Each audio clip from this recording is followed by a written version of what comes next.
چاہتی تھی کہ میری بہن کا کچھ معاملہ ہوا تھا، وہ کچھ دن پہلے اپنے سسرال سے واپس آ گئی تھی، تو اس کے بعد اس کے خاوند کا فون آیا کچھ دن پہلے، اور میری والدہ سے انہوں نے کہا ہے کہ میں نے یہ فیصلہ کیا ہے کہ یہ میری طرف سے فارغ ہے. یہ الفاظ 2 بار بولے ہیں.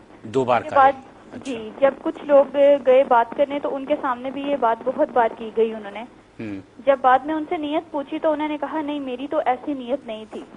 میری بہن کو بعد میں انہوں نے کہا کہ میں نے تو تمہیں اسی نیت سے کہا تھا کہ میں تمہیں چھوڑ دوں. تو میں پوچھنا، میرا سوال یہ ہے کہ کیا طلاق ہو گئی؟ اچھا، آپ کی بہن سے انہوں نے کہا کہ میں نے اسی نیت سے کہا تھا کہ میں تمہیں چھوڑ دوں گا. جی، لیکن سب کے سامنے مکر گئے تھے. بہن سے کہا، بہن گواہ ہے نا.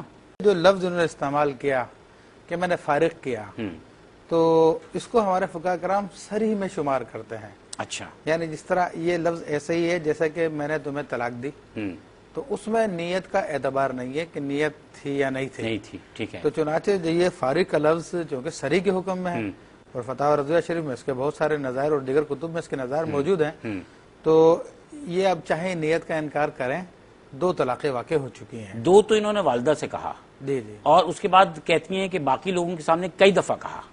باقی لوگوں کے سامنے ممکن ہے کہ انہوں نے اعتراف کیا ہو کہ ہاں بھائی میں 2 فارغ کر چکا ہوں. اچھا، تو وہ ممکن ہے اسی بات کی خبر دی انہوں نے، تو اس کے بارے میں تو ہم کم سے کم کا گمان رکھیں گے کہ 2 تو یقینی ہیں.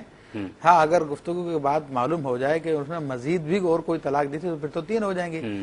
لیکن اس کا چونکہ کنفرم نہیں ہے ہمیں، 2 کا ہمیں کنفرم ہے، تو 2 کا تو ہم کہتے ہیں کہ 2 طلاق ہو گئے. یعنی ابھی رجوع کرنے کی گنجائش ہوگی اگر 2